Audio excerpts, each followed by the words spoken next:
We did not show up last Monday night. I apologize for not sharing in advance, but I forgot that last week we were getting a new teenager in our house. So last week we celebrated a new 13-year-old and just felt like she needed her own night. But we are back and we will not have a break for a long while after that one. So tonight we are going to dive in and cover kind of just some big things that are going on. So taxes, we're in the middle of tax season. I know some of you may have already done your taxes and submitted them, but for folks that haven't, we're going to talk some credits. We're also going to talk some things that you could be doing this year to help next year's taxes. So if you had a pretty rough 2020, as probably a lot of folks did, maybe you don't need a lot of help to bring down the tax bill, but hopefully 2021 is going to be better. Let's start to work on some things to help that tax bill next year if that's the case. So if you're already done, still listen in. There are still some things that you can be doing. We're also going to hit healthcare. And I know that we did this in the fall, but the healthcare marketplace is back open. And with that, that also means that some private marketplaces are back open. So I just really want you to know what your options are. If you're still looking to save on health insurance, you can. If you want to make a change from what you signed up for, I'm pretty sure you can also make some changes. So, take advantage of this being open, and it's open through May 15th. So we're going to hit health insurance and we're going to talk some savings, just tips to get more into savings and ways to be saving, since some of that has to do with our taxes too. So that's my plan, but I'm always happy to go wherever your questions are as well. So ask any questions that you have in the comments, and between myself or my husband, one of us will make sure that I get you an answer. And I'm completely okay with off-topic questions. So you do not have to stay in the tax and healthcare range. We can totally go CVS or wherever you want to go.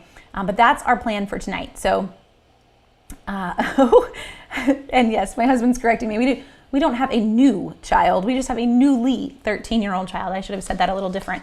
And kudos to anyone that does have a brand new 13-year-old in their house. We are barely staying afloat with 3 teenagers now. So I don't know, you're just a brave person. So as we dive in, I want to start with taxes. And I know, yes, that some of you have already submitted them for this year. If you've not, there are actually some changes that are different because of a stimulus bill that went through last year. Everyone can claim $300 in charitable donations this year. That in the past, you could only claim charitable donations if you itemized your taxes. But for 2020 only, you can claim that $300 charitable donation off the top of your taxes. So make sure if you donated to Goodwill, anything that you've done, if you tithed at church, it's still a $300 max unless you itemize, but you should be taking advantage of it. Hopefully, between donations to nonprofits or money contributions, you hit that last year in some way. You should take advantage of that one. That is one that hopefully if you're using a tax program, is also going to remind you, but it isn't a normal one since we've gone to this big standard deduction with taxes that you may remember to take. So just to hit that one there. Lynn is already asking a question too, so let me jump there. What's the name of the app that I mentioned a few weeks ago to put money into a savings account? So Lynn, that one, we're actually going to go there in just a little bit too. But Acorns is the name of the app that I would recommend. It's super easy. And for right now, we have an Acorns account, and it's been earning, even as the market goes down, it's still earning an average of 8 to 9% because it's in investments. It's not just a savings account. That is way better than any bank. So we're going to get there further, but it is Acorns is the name of that app. Okay, so back into taxes. There's one thing why I wanted to cover this week in particular is for some folks, you actually need to submit your taxes. It's in your best interest to submit your taxes in the next week or two. Anyone that had a baby in 2020 and you're going to qualify in the next stimulus round that is supposedly coming through, you really want to go ahead and file your 2020 taxes before that next stimulus round passes. If you had a baby in 2020, they're going to use your 2020 taxes to decide what your stimulus check will be, and kids are going to get as large of a chunk as adults, it appears. It is in your best interest to file your taxes. If you didn't have a baby, there may not be, a huge, I've got to do this now, I might as well wait. It's going to be up to you. Maybe did you have a great 2020? Maybe you don't want those taxes to be used. You want the 2019s. But the baby issue is the biggest one as to whether or not you hurry, just to, start there. Because if you've got an extra kid, that's an extra little bit into the stimulus check. Now, they did put in something in the last round that if you had a baby, you would get that additional credit on your end of the year taxes. So anyone that did have that 2020 baby, you kind of missed the first round of stimulus probably, but you're still going to get that when you file your taxes. We don't know if that's in on this next one. Since it hasn't even been passed, your guess is as good as mine on this 500-page plus stimulus bill that they're trying to pass. And we're not going to go any further on that one, but just to tell you that there is possibly a time crunch for some folks in terms of submitting it. The other thing that I really wanted to hit on taxes was really kind of to talk about a concept that you may not even realize is there.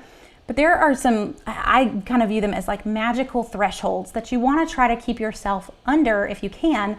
And basically it is the tax brackets that are laid out for us. So to show you what I mean, that is not what I wanted it to pull up. Hold on just a second. Let's pull up the other one that I had pulled up something else. Let's see, I'll just switch here. There we go. Now you can see what I want you to see. So this is the 2021 tax brackets, which means what you earned this year. It's not last year's brackets. Really, last year's brackets are kind of done, but there's not much of a difference. Every year they up them just a little bit to account for inflation. But basically what I mean by these magical numbers is if you're married and you make a certain amount over these brackets, they're going to bump you into the next tax bracket. Now, not your whole income doesn't get bumped into this 24% bracket. It's whatever is above that certain amount. But there are ways to lower that income. And I don't mean by like quitting your job, just ways to lower how it appears on your taxes. And that's your adjusted gross income. That's really what this is on. This is your tax bracket is not based on like exactly what you brought home from your boss if you have taken advantage of some tax breaks that are out there. So if you have put money into a IRA, a 401k, which are retirement plans, those all lower your adjusted gross income and thereby lower potentially your tax bracket. If you've put money into a health savings account, also lowers your adjusted gross income and lowers your tax bracket. There are a number of above the line deductions that will do this. So you've got the child credit, you've got lifetime learning, you've got tuition. These do not matter if you don't itemize. Most of us don't itemize anymore. Maybe you do, but the current numbers from the IRS are that right now, like 87% of American tax holders or some number in that range are taking the standard deduction. Since they've raised the standard deduction so much, married is $24,500, I think, this year. Most of us, if we itemize, we don't hit that number. So we want these other deductions. We want these off the top. We deposited to a retirement account. We deposited into an HSA to lower our overall taxes due, but then potentially to lower you into a lower tax bracket so that I'm not gonna have to pay 24% of anything above 172. Maybe if your family's that high, maybe you were able to bring it down in the 150s by putting a lot into savings. It's a benefit for you, for sure, but long term, you putting money in your retirement savings is also a benefit for the rest of the world. So, this isn't we're trying to cheat out of a system here. If you've got money for retirement, that means then you are not going to be reliant on the government supporting you. You're gonna be able to support yourself. So this is a good thing if you're taking advantage of it from both sides of the equation. But I do want you to realize that these brackets are here, and we're gonna pull up another chart here in a minute too, because putting money into these accounts that I'm mentioning, taking advantage of those, you can actually do that now, by the way. So you can continue to fund a IRA, continue to fund a health savings account for last year through April 15th. Now, if you've already filed your taxes, you've already filed them. But if you haven't, and let's say you get your stimulus payment before April 15th, you could use that and put it in an IRA, put it in a health savings account, and it would actually reduce last year's tax liability because you can do that. Now, when you put in a deposit in this year for last year, you do have to specify. Most of them are going to ask you right away, what tax year is this deposit for? And you would specify. So You really could, if you had not submitted your taxes, potentially, I'm not saying that money is going to come before tax season anyway, but potentially you would have extra money that you could lower last year's tax bracket using that savings money, that stimulus money that came if you didn't need it for something else. So just to see what I mean by that, there's a calculator that I want to show you, and this is, I'll have my husband stick this in the comments too, but this is a calculator that is on NerdWallet, and it's really one of the best calculators that I have found for being able to see exactly what the impact of putting money into a 401k or into a health savings account, what that does for you. So you will just answer the questions. And so let's say you're married and you're filing jointly. Next, this isn't doing your taxes, by the way. This is just like a general basic calculator. Let's say that you make, the two of you together make $90,000 with both incomes. How old were you on January 1st? They really want to see that you're not like 65 because that's a different deduction. So let's say that I was 40 and we've got a lot of kids. You probably don't. So we're going to say that you have 3 kids and you did contribute to your 401k. So you put in the max that you, well, the max is kind of high. Let's say you put in $6,000 into your 401k. You can actually put in up to $17,500, I think right now, into a 401k, and that's before your employer match. A 401k allows you to put way more into retirement than an IRA does. So next, you didn't put money into an IRA. You're going to take the standard deduction, so you don't have to fill that out at all, which is $24,800. And let's say you went ahead, you already know from your receipts, or sorry, from your pay stubs, that you paid, I'm just guessing, $3,000 in taxes. So just based on that, based on putting money into your 401k and having 3 kids, your taxable incomes, they're telling you here what your adjusted gross income is. Let's see if I can make this bigger for you guys too.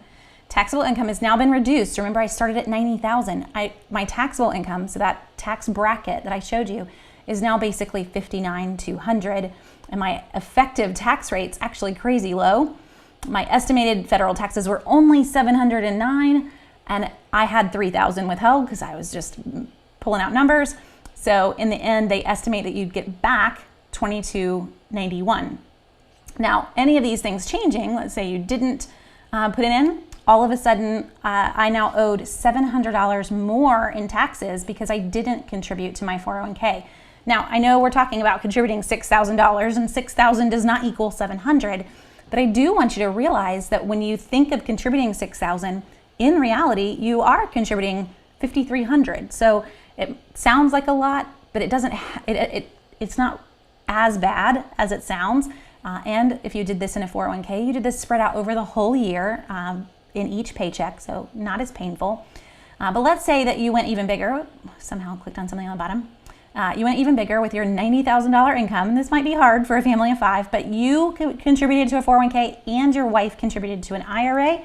You can do that. And over here, we can hit deductions and other deductions and referrals on this side.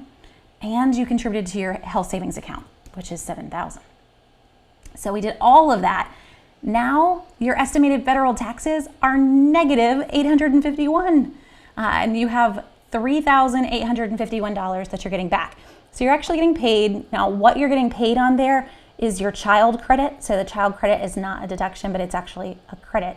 So you're getting a piece of that back in the end. But just so you see how huge that was, you went, now you also put in a lot of money into savings, so go you. But I do want you to realize, in the end, your taxable income is now $46,000. And you've reduced your taxes significantly. Now, not every family, I know, we don't either have the money to put upwards of almost $21,000 into savings / retirement every year. So your goal doesn't need to be to apply all of them if you don't have the money. You do what you can handle, but I do want you to realize that is significant. And the fact that it isn't a full 100%, you're getting some savings from this, is big. One thing to mention that you may not realize, so if your family is super tight, there is actually something called a savers credit, and this is for low income folks that if you put money into a retirement account, you actually get kind of a bigger chunk back. So with the Savers Credit, married folks, if you make less than $66,000, or single folks less than $33,000, and you'll get the basic. So that, like you make $65,000, you would actually get a 10% credit back off of your taxes for what you put into retirement.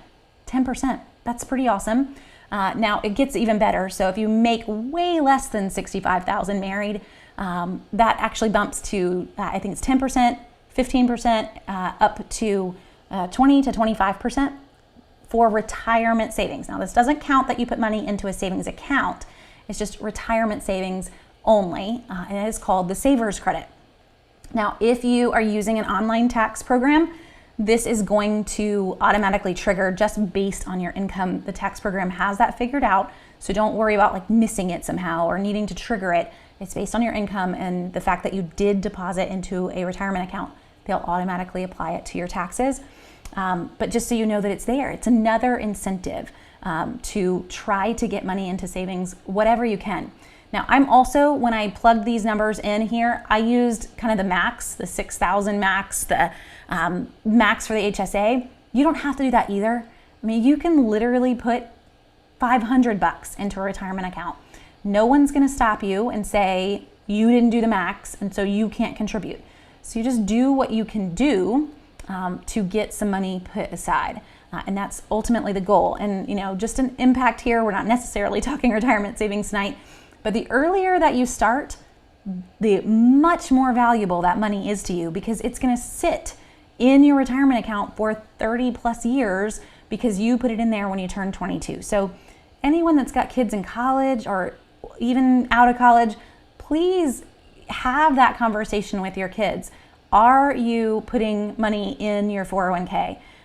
You should not be missing out on that if your employer offers it. Not only are you putting money in, but you're probably getting a match. Most 401ks, I can't say every, but most 401ks offer a company match. So here you are scraping together to put that $6,000 in. Well, they could be literally giving you another $3,000 or $4,000 on top of what you put in, and that's tax-free.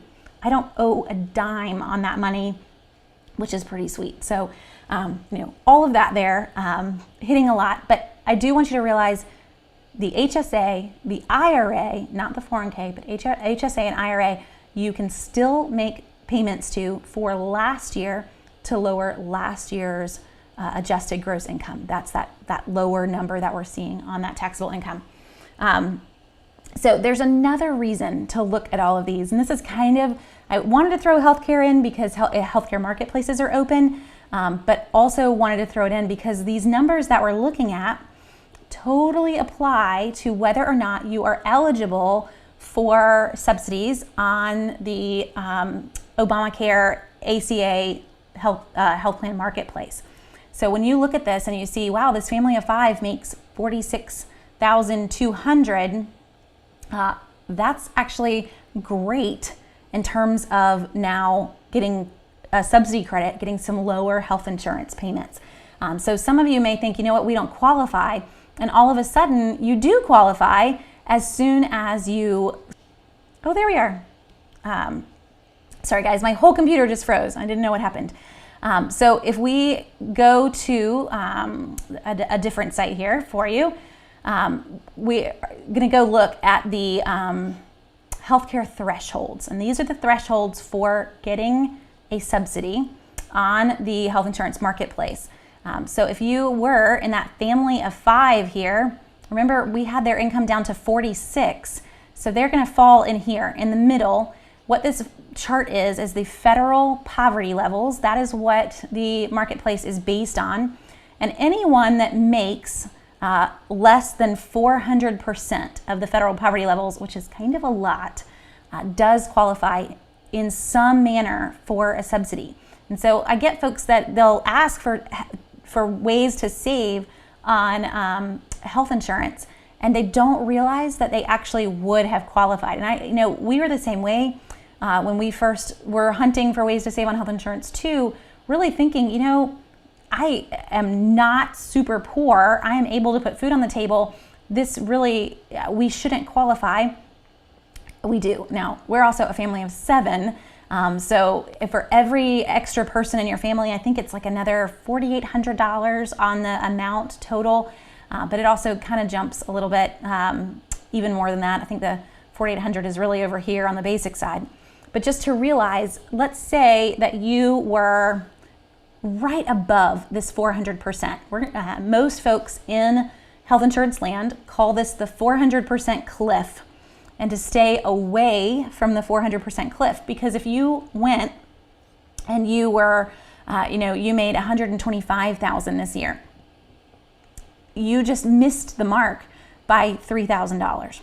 But if you put money into your retirement accounts, into an HSA plan, those all lower these numbers.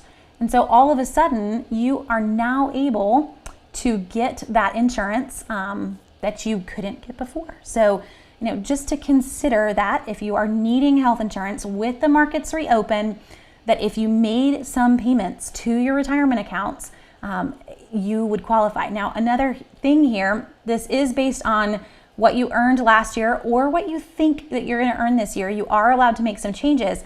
So if you did not make those payments or you haven't made them yet, you can still basically say, I am going to make them.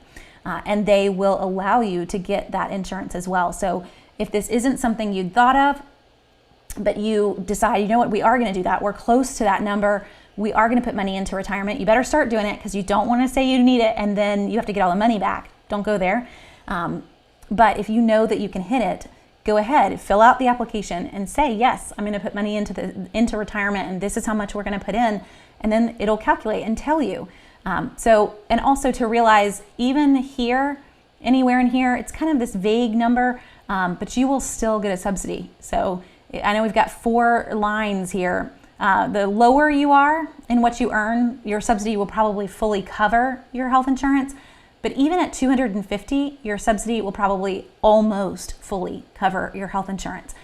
So don't feel like you have to try to aim for somewhere down here. These are fine places to be too, to get some help. Now, there are some holdups here. So if you have health insurance offered to you at work, or health insurance offered to your spouse at work that still can cover the family, you're not going to qualify. This is only for folks that do not have any insurance offered to them, or the insurance that is offered to them is super not affordable. And they consider not affordable to be like, I think it's 9.56% of your household income. So if it's above 9.6 whatever percent, then it's considered not affordable and you would qualify. But for most of us, it probably isn't above 9.56 from your employer. You're not going to qualify in the end if I have that made available to me. So, just to mention that. So why I want to say this too is for my folks that I know are retired or wanting to retire, these are also important numbers to think about when you're about to start to decide, how much am I going to withdraw from my retirement accounts? Well, I would stick with these numbers. Also remember that your retirement income, if it's in a 401k or it's in a traditional IRA, what you withdraw, you're not actually taxed on what you put in.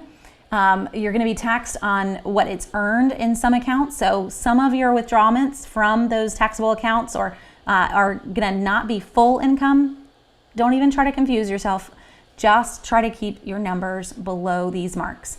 If you're pulling from cash, let's say you just had some cash accounts, you can actually still put them in an IRA or in a 401k and still reduce your taxable income as well. So just to remind you on that one. Not saying you can pull it from an IRA and then put it back into an IRA, but you can if you were just going to retire early off of cash.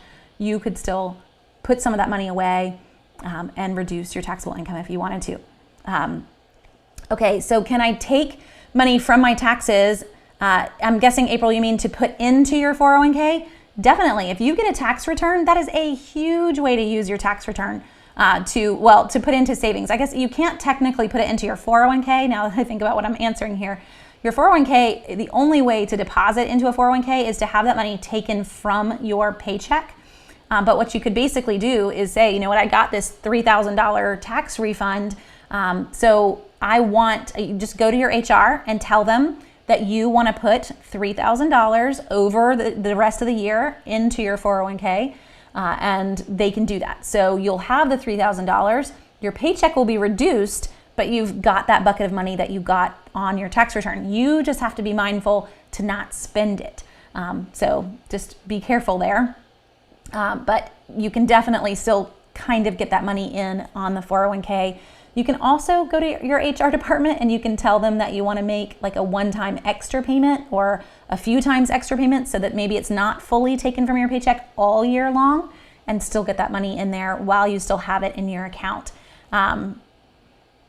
And Allison says the best advice she ever received when she got out of college was to increase her my IRA or 401k every time I got a raise or cost of living increase. That is great advice. So every time you get a 3% raise, that you increase what you're saving to match that.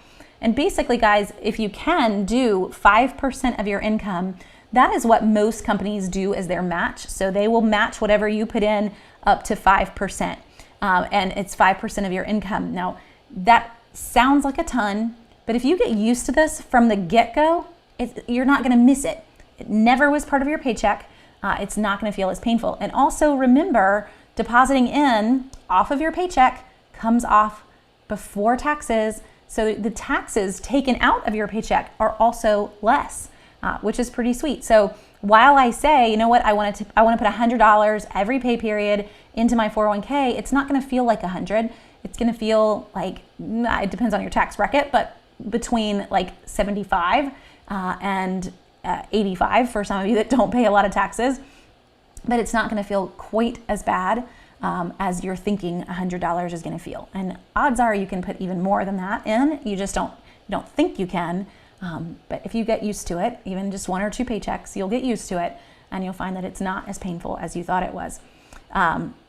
So if you want to know more on the cliffs, or what I mean by the cliffs of the 400%, just Google ACA cliffs, and you'll find lots of people that have written about them. It's huge, especially when you're getting into retirement age and you're wanting to kind of fine tune this. You could be all of a sudden kind of kicking yourself out of what would have been completely free healthcare when you're below 65. You don't count for Medicare yet, am I saying that right? Medicare. I always get them confused. And here maybe you missed it by like $2,000.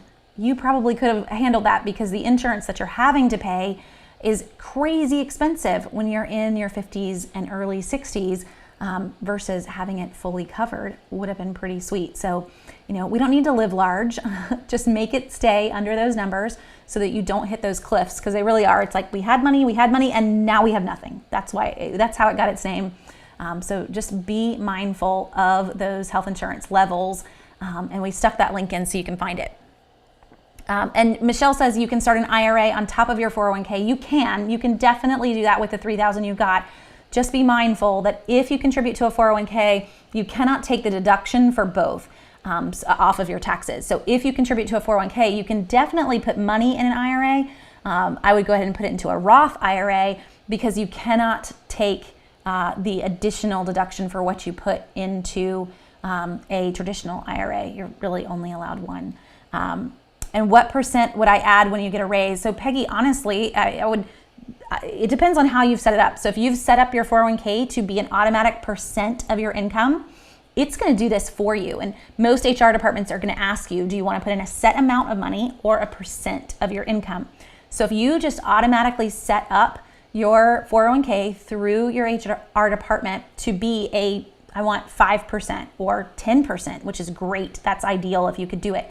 Well, when you get a raise, your 10% is automatically going to adjust to what your raise is, and you don't ever have to think about it. It's automatically happening, and that is the great way to do it, because when you get a raise, like mentally, I'm getting a raise, but you don't really know how much it's going to be when it comes down to your paycheck until you get the first paycheck. But if I have my 401k already set up to be a percent, then my first paycheck, it is what it is, and I don't even realize, in a sense, what the raise would have been versus what the 401k is taken. So it kind of feels a little less painful mentally when you have it already adjusted to just always be a percent of whatever you're making. And you don't have to remember to go and make changes either. It's just done, which is super easy. And 10% is what a lot of financial planners would say needs to be your goal, up to a certain amount, obviously. So 401ks, I'm pretty sure their max is $17,500 of what you can contribute. Now your employer can actually contribute more than that into your account. So if you work somewhere amazing, first, you should share it with all the rest of us. But two, you should totally be taking advantage of your 401k. I mean, imagine if you put in $17,500 and your boss put in $17,500. That would be amazing every single year. But that's the max for you, is $17,500. If you make a ton, let's say you work and you make $200,000 a year, then your 10%, you would have maxed it out. But most of us, that's not the case. So that would be kind of the goal. Okay, I think I've hit everybody's questions there. A few other things to hit on in terms of taxes. I know we kind of moved on to health there for a second, but in terms of taxes, there are a number of credits that do qualify to come off the top. So don't miss those. If you've got kids that are in dual enrollment classes, for example, and you're paying money to a college, this is us this year, you will get a form that you can then deduct that tuition off of your taxes. So this is going to account for some of you guys, even in the high school, have kids in high school, but definitely kids in college, that you get to deduct any tuition that you paid for. You can deduct student loans as well and whatnot, though most of that's on the student side, not on the parents, depends on who's paying it. And a few others as well. The biggest change being the one that I started with. So if you missed that in the very beginning, that we can all take $300 in charitable donations this year, not having to itemize, just kind of off the top, literally, of the form. $300 charitable donation, as long as you gave to Goodwill, you gave to wherever, can be product or money donations that you made last year. So it's kind of sweet. We don't normally have that. That was in one of the stimulus care packages that was passed. I think the original one that was passed last March.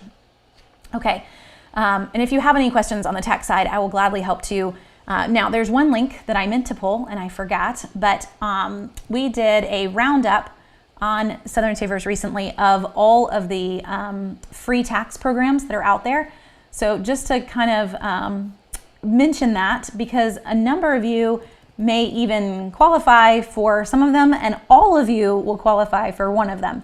So if you've not done your taxes yet, I would encourage you to at least check out this post. There is a program that actually offers completely free taxes for all levels, even like deluxe taxes. So if you head here, I've kind of broken them out and explained what each one of them looks like. In terms of these, there's a quick comparison sheet guide, but the first one at the top of the list, I put them in the order that I would pick them, is Credit Karma Tax.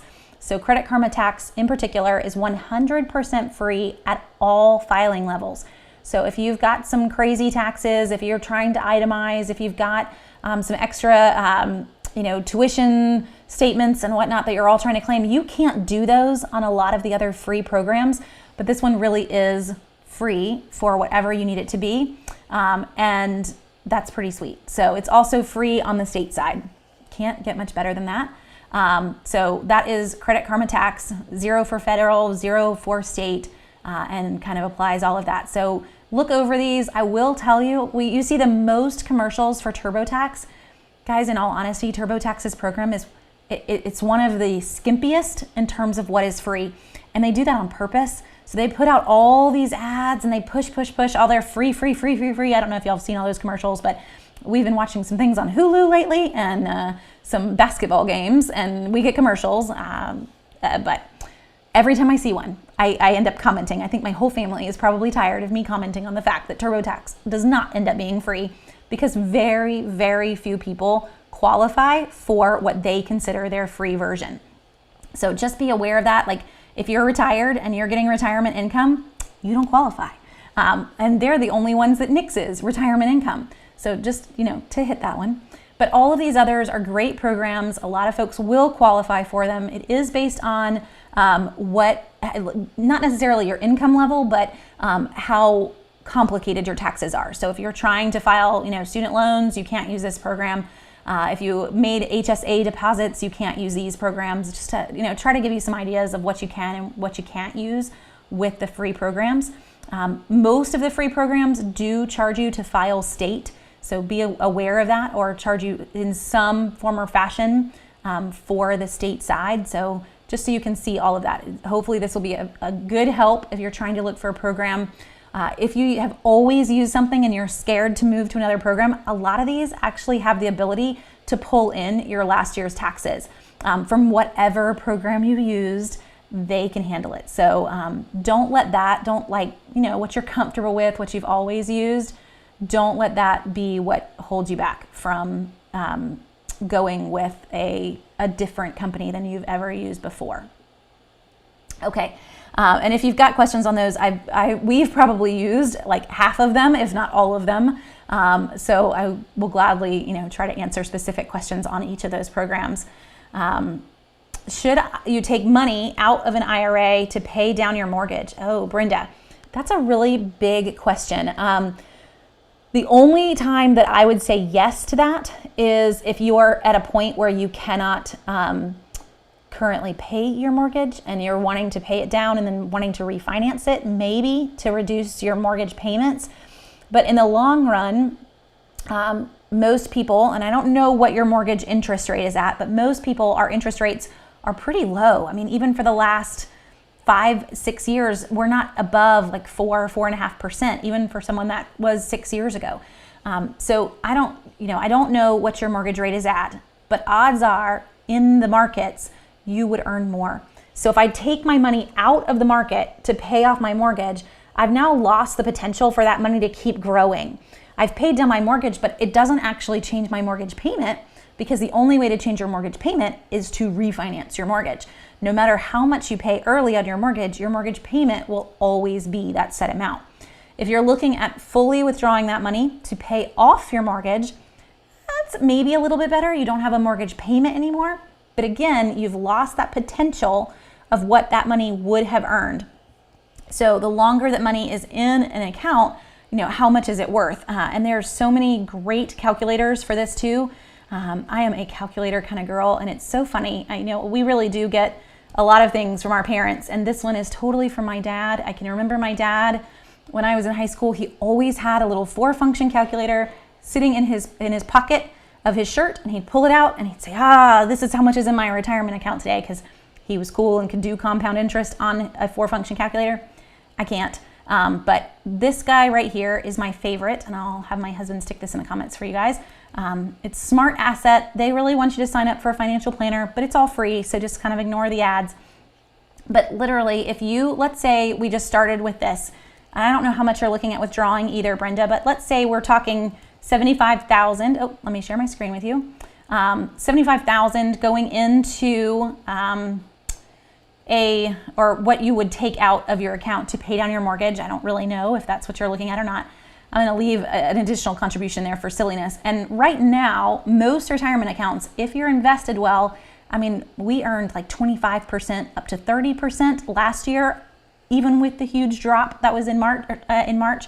But let's just assume happy numbers that your retirement account is currently earning 8%. If you had left it there for 10 years, then this $75,000 would be worth $111,030. I didn't click enter on that 8%. It would be worth $161,934. So you've doubled it. That $75,000 has completely doubled in 10 years. And so for you, if your mortgage rate is less than the amount that you're earning in the markets, you need to leave the money in the markets long term, because you can just kind of keep plunking away at that mortgage payment. It's not going to change much versus this. And if you really want to analyze this, pull up a mortgage calculator as well and look at how much interest would I save over time. We can do that too if you want. It helps if I spell it right. Mortgage calculator, or actually mortgage payoff calculator is even better. So mortgage payoff calculator, I was just playing with one of these earlier today as well. So mortgage payoff calculator, let's say, I don't know how many years, I'm just plugging in numbers, but you can do this too. Let me give you guys this link as well really fast. Sorry, I am not able to put in links and have them work. So here with this calculator, you can play and you can decide, if I pay it off early, how much could I put in each month? This is something every family should do, because paying off your mortgage early is a good thing. It just doesn't need to be done in a massive step. But I'm gonna leave this here as it is. We're not gonna change any numbers. So what they automatically pulled up was, we've got 25 years left on our mortgage. We owe $200,000 and you wanna make an additional principal payment. This is technically monthly, and I don't know if it would let us do it yearly. But let's say that you did, I don't even know how to figure that out monthly, but we'll do a $75,000 in there for some reason, and we'll have it give us the way to go. It doesn't like our $75,000 a month. Let's say that you do it at even an extra $500 a month. How about that? Something normal. It can handle that. You would save in the end $61,000 off of your mortgage just by paying an additional $500 a month. Now that's a lot of money a month. I'm not saying that you can do it. You've saved basically $61,000. You've also cut off, go away, bubble. I'm trying to get this down here. You can see on this little graph that it goes and becomes zero basically at year 19. So you've cut off 11 years on your mortgage by paying $500 a month extra, but you didn't take $75,000 immediately out of investments. This way, technically, you would be leaving that money in there. The other reason to not take money out of an IRA is the potential penalties. Now, they've technically removed those penalties for this year and for last year. So if you did remove money from a retirement account due to also COVID laws, if you've removed it because of COVID difficulties in finances, there are no penalties for taking money out of retirement this year. It's just a really risky move in terms of long-term growth on that account. So what I would rather, long answer here, but hopefully it helps some people too in just kind of getting some ideas. But what I would rather see you do is that you didn't take the money out of the IRA. Instead, you worked to just put extra money each month towards your mortgage payment. At the same time, this could also be a great time to consider refinancing. So with refinancing, rates are going back up. So if you want to consider this, I would recommend considering it sooner rather than later. We actually just refinanced and signed all the paperwork last week. It takes about 30 days though, so you can get everything started. You can lock in your rate now, which is great. For us in refinancing our house, we dropped our interest rate by 1%, but we actually dropped our monthly payment by like $140. Now our plan is actually to keep making our normal monthly payment that we were, plus a little extra if I can poke my husband into paying a little extra, so that we are putting a little more into the mortgage. It's a reduced payment, but the more we keep paying goes to principal. So in terms of refinancing, that's a great idea. If you have paid off a chunk, you want to reduce your monthly payment. You do have some costs there. You've got closing costs, but it's something to consider if you want to, or just reduce your monthly payment. If that's what's holding you back from retirement or holding you back from feeling secure, if you've already paid a chunk on your mortgage, just refinancing and getting a lower monthly payment can be a huge impact on your monthly budget by hopefully getting a lower interest rate and maybe even going with a 15-year mortgage over a 30 if you can afford it. Both of those are great places to get you. So I don't know. I don't know if that answer helps, being a long answer like that. But those are still great things to consider. Now, we've hit a lot on taxes here. We're actually almost out of time, but I did want to talk a little bit more on health insurance. And so we talked about the cliffs to stay away from in terms of the thresholds that you can still earn subsidies. And as soon as you go over, it's gone. So be careful of those. Each one of those, let me pull that back up actually, but each one of those health subsidy thresholds is a chunk of money. So as we look at these, again, pull this back up. Each one of these columns, right after you hit it, kind of the subsidy amount drops. And the last column, the subsidy amount goes away. So if you are retired, it's just the two of you, and you're trying to see, what do I need to stay under? You definitely want to stay under $68,960. But if you've still got a kid that's on your insurance, that jumps significantly to become a family of 3. So your kids can stay on your health insurance until they're 26. For anyone that's got some older kiddos, that might help you a little bit. But just as you consider, how much are we going to take out of retirement? This is huge for retirement folks, but just to realize that each one of these is their own little cliff, because I didn't quite mention that or explain that. This one's the final cliff. Just do not go over it if you can afford to not go over it. And hopefully, if you are retired, that $68,960, again, I could still put money into an HSA plan here. So I could bring whatever we are making down even more. But hopefully, if you've got some other things paid off, you could live on $68,960, just the two of you. I fully think that my husband and I could, if we didn't have all the mouths to feed around here at that point. Now, another thing on health insurance, when you're picking a plan, I highly recommend a health savings account eligible plan. And I'm mentioning, depositing into health savings accounts a lot tonight. Those are plans that you don't pay a copay. So you're going to pay out of pocket until your deductible has been met. But you do get a discount. So you still only owe what the insurance would have paid. So don't feel like, oh, we're going to basically be 100% and all on our own until we hit this threshold. You do at least get a discount. You do owe whatever they tell you owe, but you do get a discount. So it is a little bit better than it seems. As soon as you meet your deductible, they pay everything, which is wonderful. But that HSA plan, or that eligible plan, is allowing you to put money into an HSA account, which is reducing your adjustable gross income. But HSA accounts are pretty magical because I can use them to pay any medical expense. That could even be like over-the-counter drugs, prescriptions, however you want to get reimbursed. But you can also leave them there forever. You can invest them in the stock market. So ours is in the stock market. It's done really well.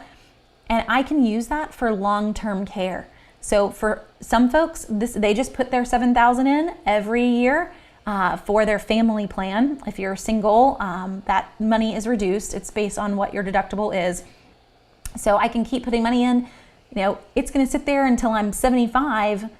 I still got a while till I'm going to hit that number. It's sitting in the stock market.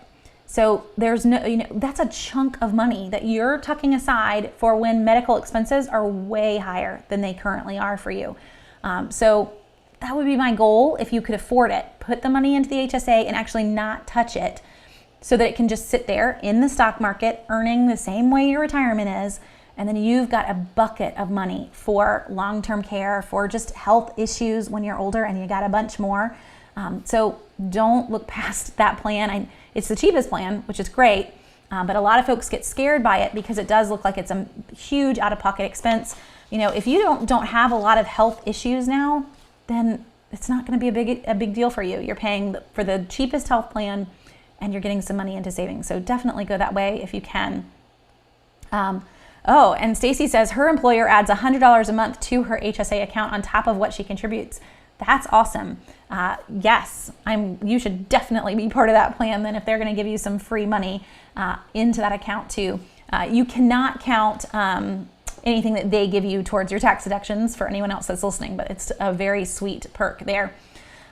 So the other thing that I wanted to hit in terms of health savings, in terms of health care, is for the folks that don't qualify for a subsidy, can't afford what your spouse has as an option, or what your employer has as an option, and you definitely can't afford a plan on your own. I know my family, there's no way we could. When we got quotes the last time for all 7 of us, it was going to be like $2,000 to $2,500 a month for our health insurance. I don't have that kind of money. So if you're in that boat and you don't qualify for this and you don't qualify for this and you can afford this, I did want to mention, and we've talked about them a long time in the past, plans that are health sharing plans. So these are not health insurance. That's the big thing to push, but they are much more affordable, and they do cover you for, if you had to have surgery, if something big came up. So it's something to consider. I found a site that had compared 5 different plans. We've written a really long post on Medi-Share on this plan, the first one that they give the #1 rating on their site, because this is one that we've used, that we have friends that have used. This one in particular is a health sharing ministry, so this is Christian based, but some of these on here do not require that you're a Christian. This is a huge way to save. So in terms of, this is your like annual out of pocket basically, and you can decide where you want to be. The amount that you pick, they all are set up the same way, but the amount that you pick does lower your monthly cost. Monthly cost for our family when we were on it, now this was a few years ago, but for our family of 7 was like $450, and we had chosen the 3,000 mark. So this is what you're going to pay before you're allowed to submit anything for sharing. And so they're all set up with that. So you're going to decide what your threshold is, and there's a number of options here, so you can read the basics of how they work. And if you keep going down, some of the lower ones are not religion associated in any way. So again, there is something that's going to work for everybody. This one in particular is one of those options. So you can see their plans, you can see their prices and get some ideas. The big things with these programs, most of them, if not all, do not cover pre-existing conditions. They consider a pre-existing condition anything that you've dealt with in the last 3 years.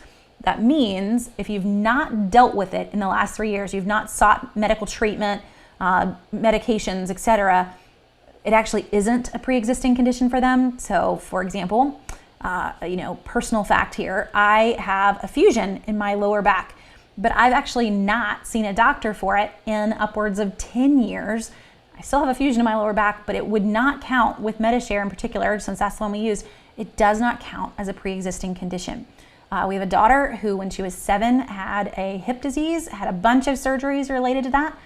She has not had anything that she's dealt with on that one. In her 3 years now, she's clear. That is no longer a pre-existing condition for her. So don't automatically think that things are going to be bad for you. Now, obviously, if you've got issues you're dealing with now, those would not be covered. So this wouldn't work for you, but hopefully for some folks, kind of knowing that little perk about them makes them work. Cost-wise, they are way lower than traditional insurance. So again, you're still going to pay that out of pocket, whatever you decide, but after that, you're going to submit everything. They also don't tend to cover preventative medicine, so your well-check visits, you're going to pay for those. They're really there for the not preventative things, somebody broke their arm, etc., headed in to see the doctor in those moments. And April says, can you have an HSA account if you already have health insurance? Definitely, April. So that's what an HSA account is meant for, is meant to go with your health insurance. The difference is that I cannot have it with every single type of insurance. I can only have an HSA account and get the tax benefits from it if I have an account or a health insurance account that is a high deductible account with no copays to see a doctor. Doesn't include meds. They do allow copay plans for meds, but if you pay a copay to see a doctor, then you do not have an HSA eligible plan. And then when you re-up or make some changes, if the marketplace is open and you want to make some changes, you just need to pick the plan that doesn't have the copay, and now you're eligible to make those HSA deductions or contributions and deductions off of your taxes. Great question. Super fast to hit on savings. I know someone already asked, what do I recommend to help you get some extra money into savings? So we've been talking about retirement savings and health savings, but just in general, getting some money into savings. I would recommend Acorns. It's a very simple app. You don't need to know anything about investing, but you are investing money, which is super easy. They also do not require that you keep your money there for a certain period of time, so you can withdraw it at any point. And that's kind of important because there are some investments that if you don't own them for 90 days, you pay a penalty. If you don't own them for a year, you're going to pay a penalty. So this way you really can in Acorns. So that's the one that I would recommend. I have a link for you on that one too, that if you go through that link, you'll get $5 automatically added to your account when you make your first deposit. So, hey, kind of fun. I also wanted to hit this. What would I recommend saving in first? And that's where, we've talked a lot about retirement tonight because it's a huge way to save on your taxes. That's actually not where I would recommend that you start saving. So if you have nothing in savings, you need to start with an emergency fund. So maybe we should have started there first, and since we've talked so much retirement tonight. But if you've got, maybe $100, $200 in your savings account, that's not enough.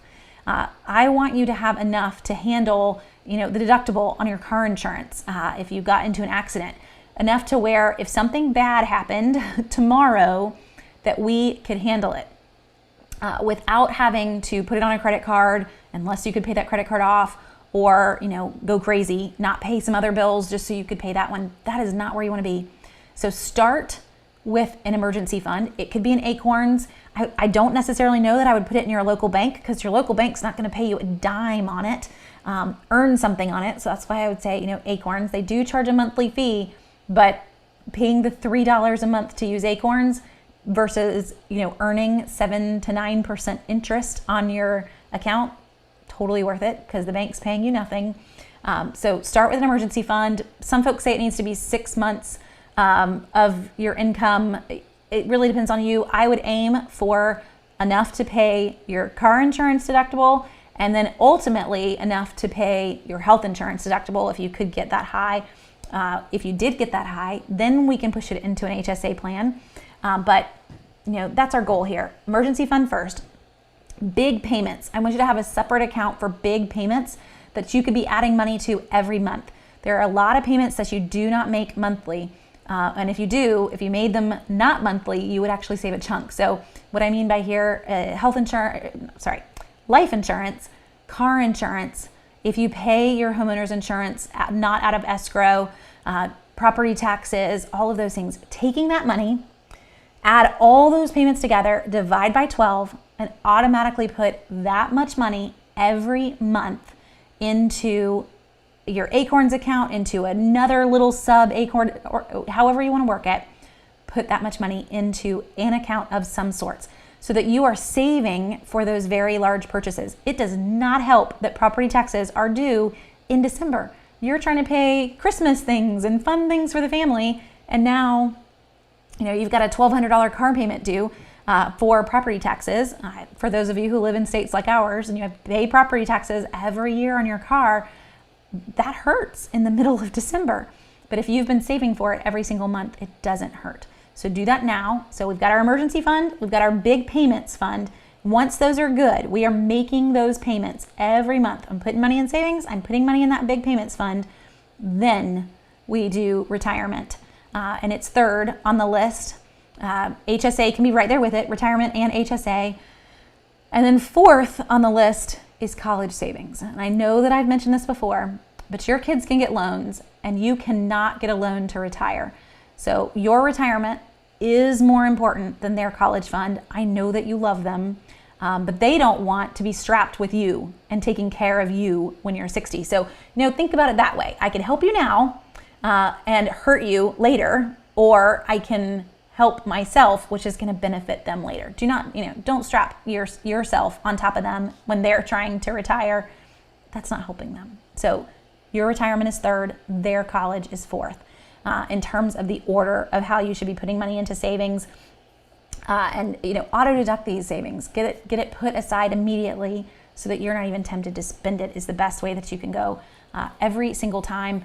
Two other options if you don't want to use Acorns and you are looking at, hopefully getting some decent money in these accounts. Betterment is another one. Betterment charges it's almost like a financial planner. So they charge 0.25% of your total value that you have with them, which is really, really tiny in the grand scheme of things. And they will also tell you where to invest or help you to know where to invest, just like Acorns does. So Betterment, a third option, and this is where most of our retirement accounts are, is with Schwab. And you can actually just set up an investment account with Schwab. Now here, you're gonna need to have some ideas of what you want to invest in, but there are no fees. So there's no percent fee, there's no trade fees depending on what you grab. So that would be like the zero cost way to go directly with Schwab, or you could go with TD Ameritrade, but they're about to be bought by Schwab. A few of these large brokerage firms do not charge fees on trades, and they do not have minimums on their accounts. So you can actually use one, but you need to kind of know what you're doing, and that's a little scary if you're brand new in investments. So that's why I recommend Acorns or Betterment, where they're going to tell you what to do first. But that is an option, to go with a just large brokerage firm and just set up an investment account to put your money in. over the local bank. The local bank's great, but they are not giving you a dime for your money.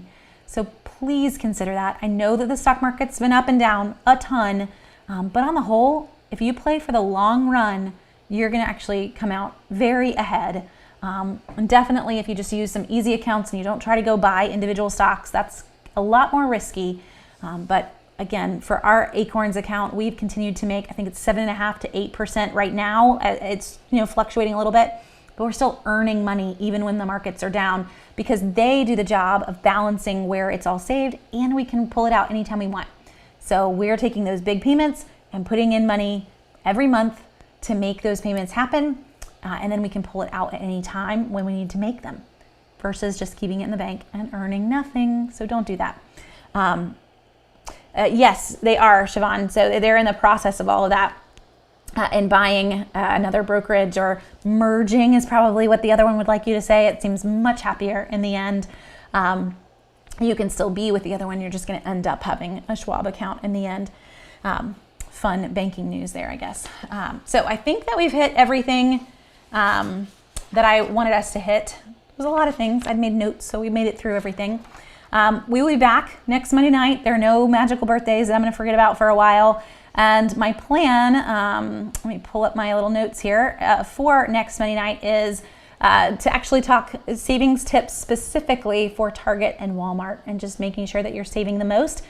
Speaking of Walmart, if you head over to Southern Savers, the post right above this one, or maybe 2 above this one, is 11 freebies that you can get in Walmart right now using the Ibotta app. So if you are looking to hit an Ibotta bonus, or just want to get in and start using the app, it's a pretty fun list. So all of these items completely free in the end. So we're going to talk Walmart and Target next week, same time, 8:30. I'll also be on, and Stacy, I don't know, I'll have to skim whether or not my husband put in that Acorns link or not. He can put it in again if you want, and then you'll get that $5 bonus. I will be back on tomorrow at 2 for all the drugstore deals as well. So join me then if you can, or catch it after the fact. It'll always be there to watch later on Facebook and on YouTube. So I hope you guys have a great night. Thanks for joining me, and I'll talk to you again soon.